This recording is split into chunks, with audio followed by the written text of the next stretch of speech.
네, 우리 장로님께서 기도하신 대로 유치부 성경학교 또 아동부 성경학교가 끝났습니다. 또 어제 청년부 1일 수련회가 끝났는데요. 여러분 성경학교 수련회 하면 뭐가 생각나십니까? 찬양 생각나시죠? 네, 오늘 일부 예배 시간에는 유치부 선생님들이 나와서 성경학교 때 아이들하고 했던 찬양과 율동을 함께 했습니다. 2부 예배 시간에는 우리 할렐루야 찬양대가 귀한 찬양으로 하나님께 영광을 올려드렸는데요. 여러분 찬양을 들으면 어떠세요? 마음이 평안해지고 내 입술에도 함께 내가 아는 찬양이면 더 따라 부르게 되고 모르는 찬양이어도 그 가사와 곡조를 들으면서 큰 은혜를 받게 됩니다. 오늘 우리는 지난주에 하박국처럼 기도하라는 제목에 이어서 오늘은 다윗처럼 주를 찬양하라는 제목으로 함께 은혜를 나누기를 원하는데요. 여러분, 다윗은 어떤 사람입니까? 이스라엘의 왕이었습니다. 다윗이 춤을 추었던 모습은 우리가 잘 아는 대로 옷이 벗겨지는 것도 모르고 춤을 추는 모습이 우리가 상징적으로 알고 있는데요. 다윗은 목동의 시절부터 왕이 되어서 또 숱한 어려움과 위기 가운데서 노년에 이르기까지 하나님을 찬양했던 위대한 믿음의 사람입니다. 그래서 세상 사람들은 다윗을 왕으로 기억하지만 우리는 다윗을 찬양의 제사장으로 기억을 합니다.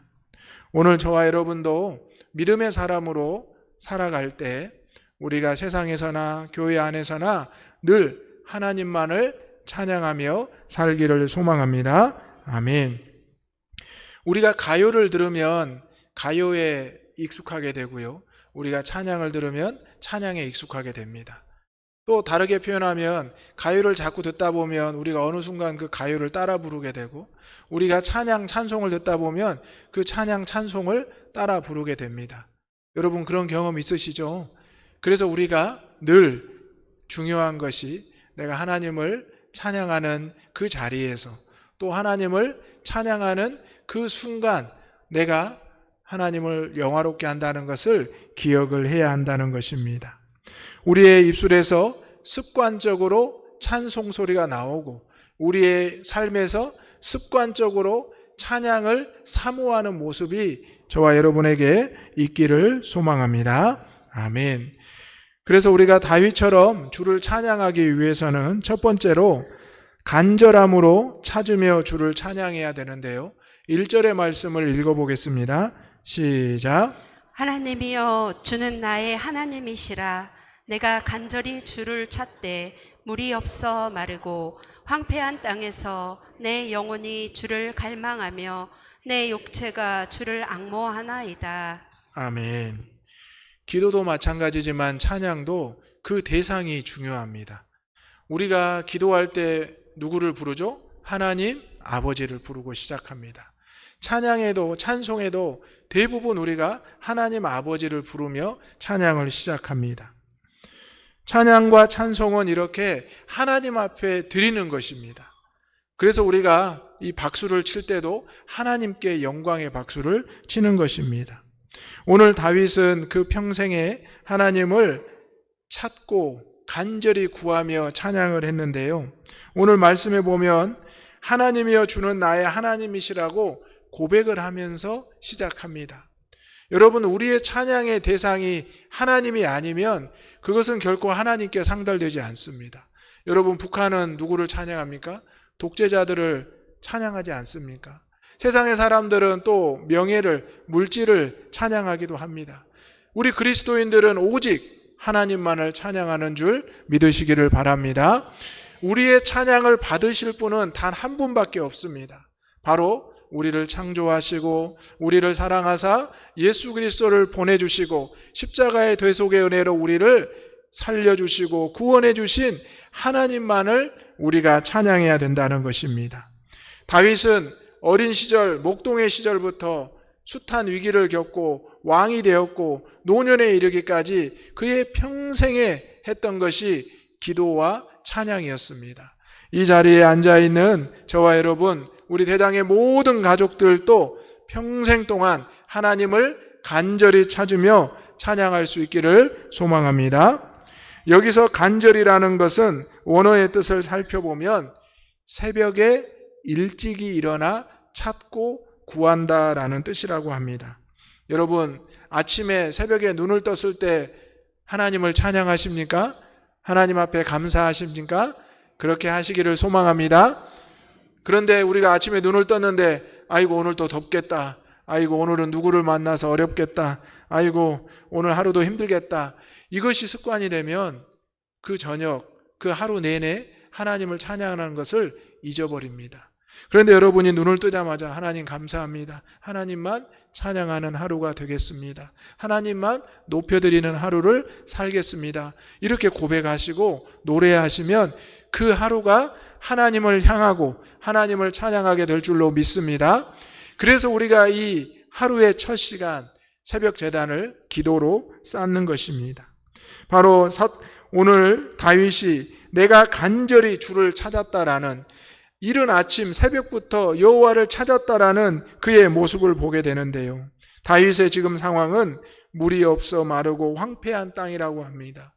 오늘 성경 말씀에 보면 63편에 다윗의 시 유다 광야에 있을 때라고 기록되어 있습니다. 지금 다윗은 어려움에 처해 있고 위기에 처해 있습니다. 심지어 예루살렘 성에서 쫓겨나서 광야에 내몰린 상태입니다. 왕이었던 자신의 신분이 이제 쫓김을 받고 도망자의 신세가 되어 있다는 것입니다. 그러함에도 다윗은 변함없이 하나님을 간절히 찾고 기도하며 찬양하고 있는 것입니다.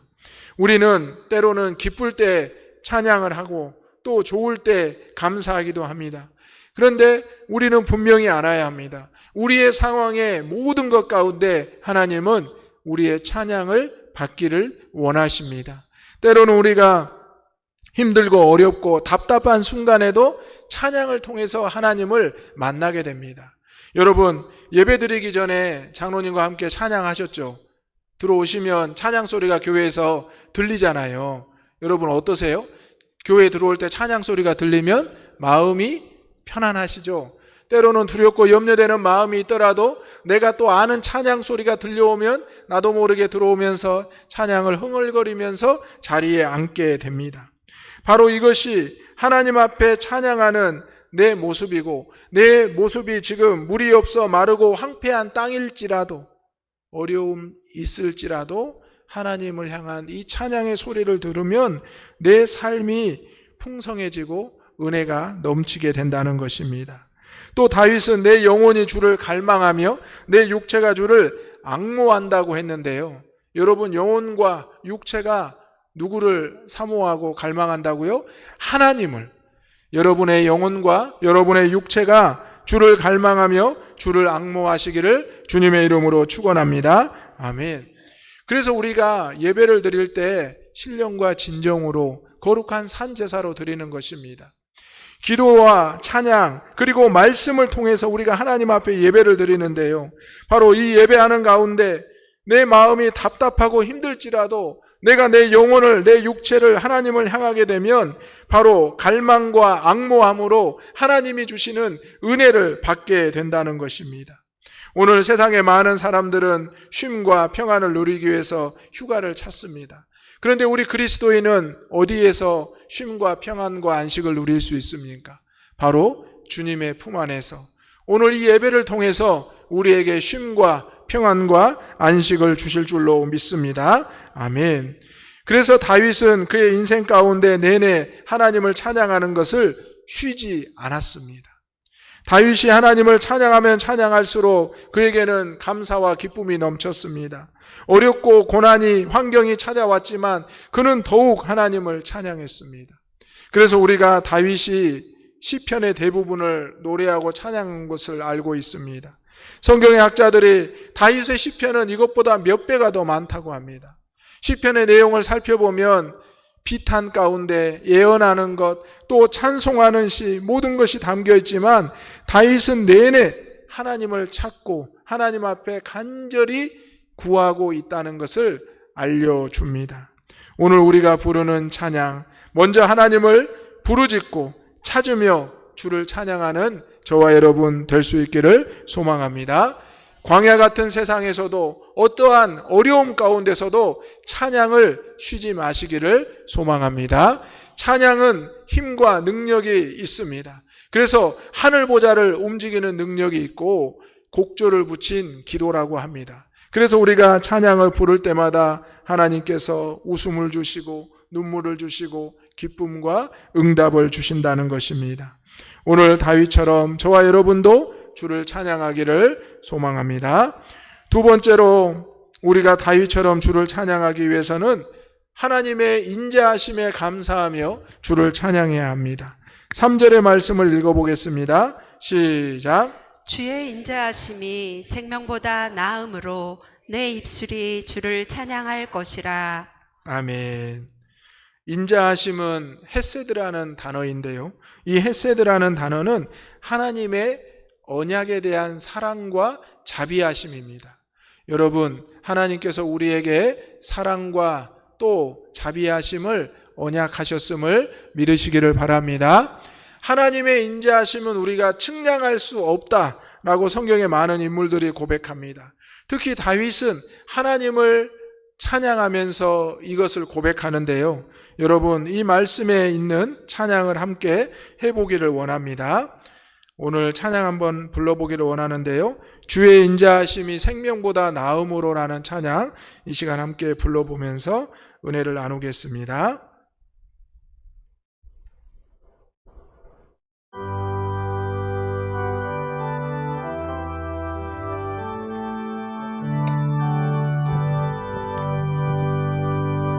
주의 인자하심이 생명보다 나음으로 내 입술은 주를 찬양. 주의 인자하심이 생명보다 나음으로 내 박수 입술은 치면서 주 다시 한번 찬양. 하겠습니다.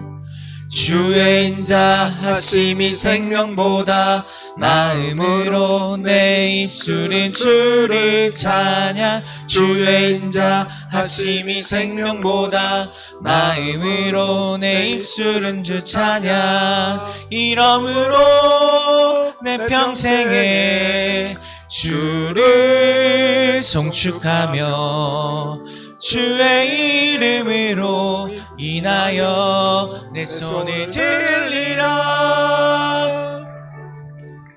주의 인자하심이 생명보다 나음으로 내 입술은 주를 찬양. 주의 인자하심이 생명보다 나음으로 내 입술은 주 찬양.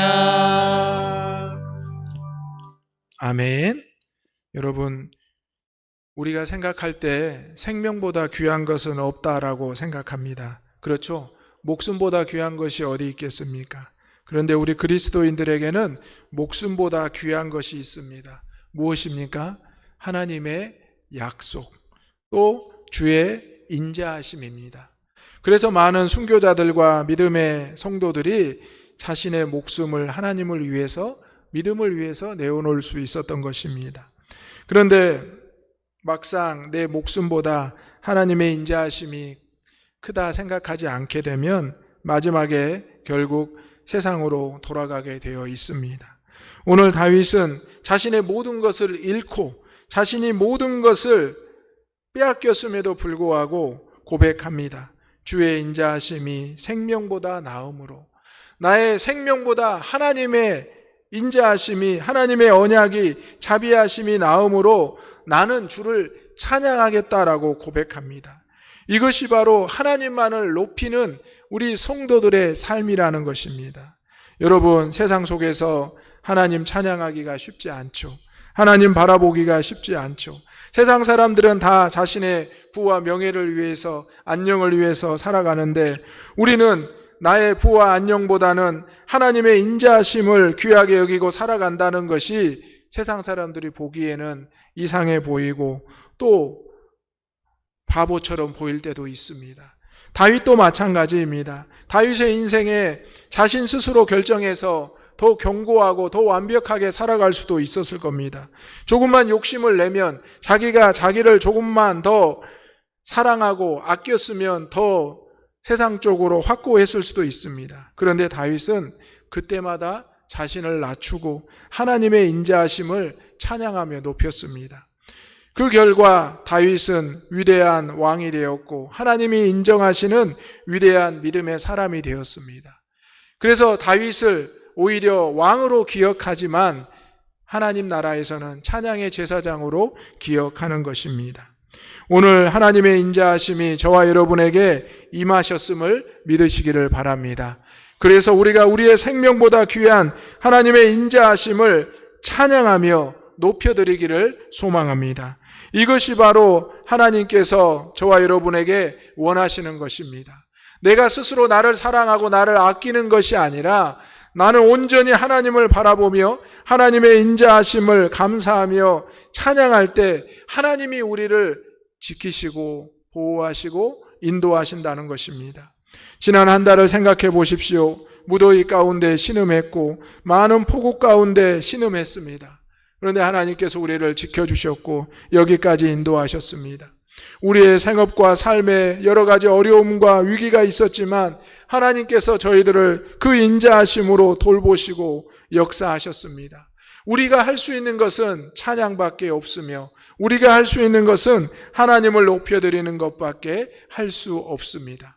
그런데 그것이 우리의 특권이고 우리의 의무라는 것입니다. 여러분, 하나님을 찬양하는 것이 건강이 많이 필요합니까? 물질이 많이 필요합니까? 그렇지 않습니다. 내가 조금만 시간을 내서 내가 조금만 집중하면 하나님의 이름을 부르며 하나님을 찬양하는 것은 할 수 있습니다. 그런데 현대인들이 하나님을 찬양하고 하나님을 높이는 것을 너무나 어렵게 생각합니다. 하루에 3분, 하루에 1분 잠시라도 하나님을 부르짖고 찬양하고 기도하는 것을 너무나 버겁게 여기고 어렵게 생각한다는 것입니다.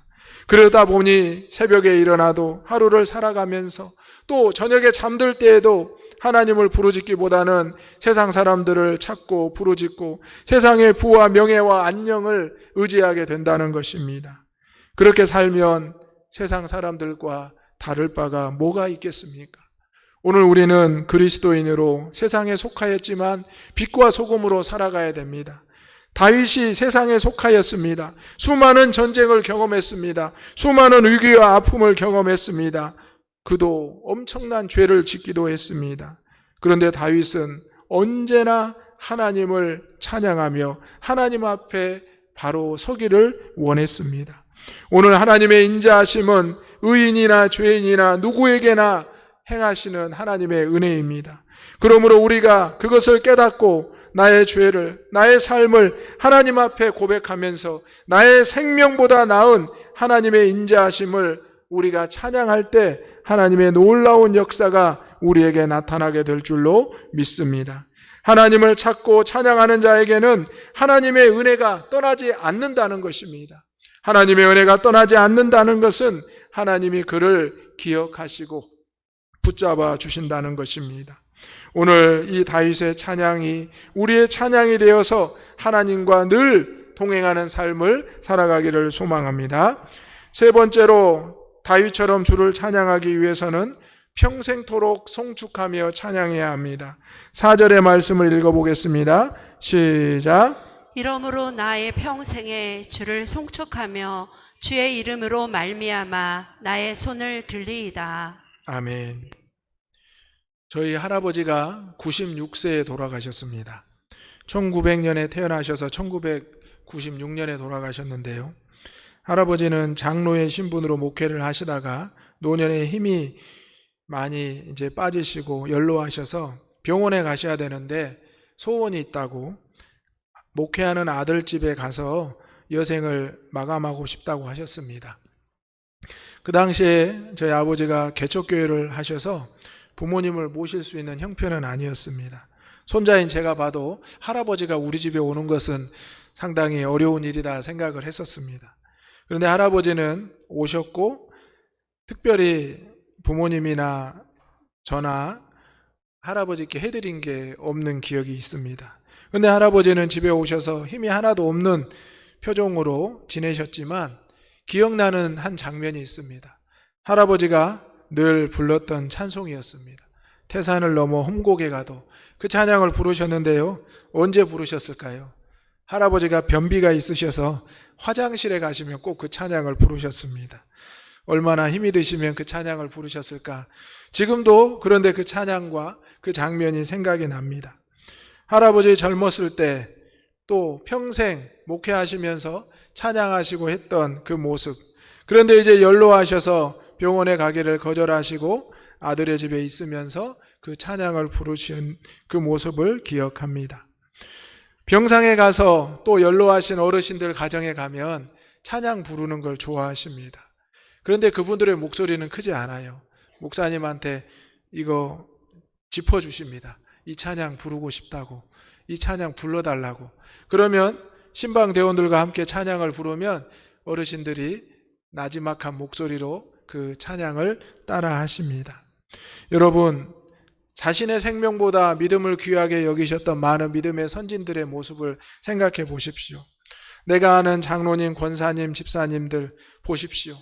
지금은 천국에 가 계시지만, 지금은 연로하셔서 주회전에 나오지 못하시지만, 그분들 만나시면 그분들 늘 찬송을 부르시기를 원하십니다. 여러분, 평생토록 주를 송축하며 찬양하는 것은 우리에게 너무나 큰 은혜의 모습입니다. 오늘 하나님께서 저와 여러분을 주회전으로 불러주셨습니다. 적어도 오늘 주회전에 나오신 분들은 건강하신 분들입니다. 그런데 여러분, 우리의 이 건강이 언제까지 계속될까요? 어느 순간 아파서 힘들어서 주회전에 나오지 못하고 가정에 계시다 병원에 계실 수도 있습니다. 그때마다 그분들에게 우리가 무엇을 할 수 있을까요? 그분들에게 기도하고 또 그분들과 함께 만나서 찬송하는 것입니다. 찬송할 때 그분들의 얼굴이 환해지고 기쁨이 넘치는 것을 알게 됩니다. 오늘 하나님께서 다윗에게 찾아오시고 다윗의 그 찬양, 어쩌면 신음에 가까운 찬양일 수도 있습니다. 유대 광야에서 도망자의 모습을 보십시오. 얼마나 비참하고 어렵겠습니까? 그런데 다윗은 하나님을 언제나 평생토록 찬양했습니다. 오늘 저와 여러분도 평생토록 하나님을 송축하며 찬양할 수 있기를 소망합니다. 고난 중에도, 응답 중에도, 광야에서도, 왕궁에서도 언제나 찬양했습니다. 오히려 하나님을 더욱 의지하며 나아갔던 다윗은 고난 가운데 더 하나님을 의지한 것으로 보입니다. 시편 34편 1절에 이렇게 기록하고 있습니다. 시편 34편 1절 함께 읽겠습니다. 시작. 내가 여호와를 항상 송축하며 내 입술로 항상 주를 찬양하리이다. 아멘. 다윗은 항상 여호와를 송축하고 항상 주를 찬양하며 평생 자신이 왕이 아닌 하나님의 자녀로 찬양의 제사장으로 불리기를 기뻐했습니다. 여러분, 찬양은 그렇게 보면 일시적인 감정의 표현이 아닙니다. 찬양은 우리의 삶을 고백하는 것입니다. 내 평생에 하나님을 찬양하는 것, 이것이 우리 그리스도인들의 가장 큰 인생의 목표가 되어야 되고 은혜의 모습이 되어야 한다는 것입니다. 오늘 세상 사람들은 골수와 기름진 것을 원합니다. 하지만 찬양을 하게 되면 골수와 기름진 것을 먹음과 같이 내 영혼이 만족한다라고 오늘 다윗은 고백합니다. 진짜 만족은 세상 안에서가 아니라 하나님이 주시는 은혜 안에 있다는 것입니다. 오늘 우리의 삶이 세상이 아닌 하나님을 향하고 하나님을 찬양하고 송축할 수 있기를 주님의 이름으로 축원합니다. 다윗은 그래서 그가 침상에서 주를 기억하며 새벽에 주의 말씀을 읊조린다라고 고백합니다. 그리고 주는 나의 도움이 되셨고 나는 주의 날개 그늘 아래 거한다라고 고백하고 있습니다. 주의 오른손이 나를 붙잡아 준다라고 고백합니다. 그가 찬양을 하면 할수록 그런 은혜를 깨닫게 되었다는 것입니다. 여러분, 하나님 앞에 응답받고 싶으시죠? 하나님 앞에 은혜 받고 싶으시죠? 그렇다면 찬양하시기 바랍니다. 하나님을 송축하시기 바랍니다. 여러분의 평생에, 여러분의 어떠한 상황이든 어떠한 곳에든지 하나님을 먼저 부르시고 찬양할 수 있는 저와 여러분이 되시기를 소망합니다. 그럴 때 하나님께서 우리의 도움이 되시고 또 우리가 그런 고백을 하게 될 줄로 믿습니다. 오늘 다윗의 이러한 찬양하는 모습은 우리에게 큰 도전을 주고 있습니다. 지금 우리가 세상 속에서 많은 노래와 또 많은 음악을 듣지만 우리가 그 가운데서 하나님을 찬양하는 목소리를 지키고 우리가 드러내야 된다는 것입니다. 우리가 세상의 문화를 휩쓸려 가지 않고 하나님의 찬양을, 하나님의 음성을 높여드릴 수 있는 이 다윗과 같은 믿음의 사람들이 될 수 있기를 주님의 이름으로 축원합니다. 아멘. 기도하겠습니다. 거룩하시고 내려오신 아버지 하나님, 찬양받기를 원하시며 찬양하는 자를 부르시고 택하시는 아버지 하나님, 오늘 다윗처럼 주를 찬양하기를 원합니다. 간절함으로 주를 찾아 찬양하며 또 인자하심에 감사하며 주를 찬양하며 내 평생토록 송축하며 주를 찬양하게 하여 주옵소서. 세상의 많은 소리와 세상의 많은 노래 가운데서 오직 하나님만 높여지기를 원합니다. 그 자리에 우리가 있게 하여 주옵소서. 황폐한 땅에 또 세상의 한복판에서 주님의 음성이, 주님의 이름이 높여지게 하여 주옵소서. 예수님의 이름으로 기도하옵나이다. 아멘.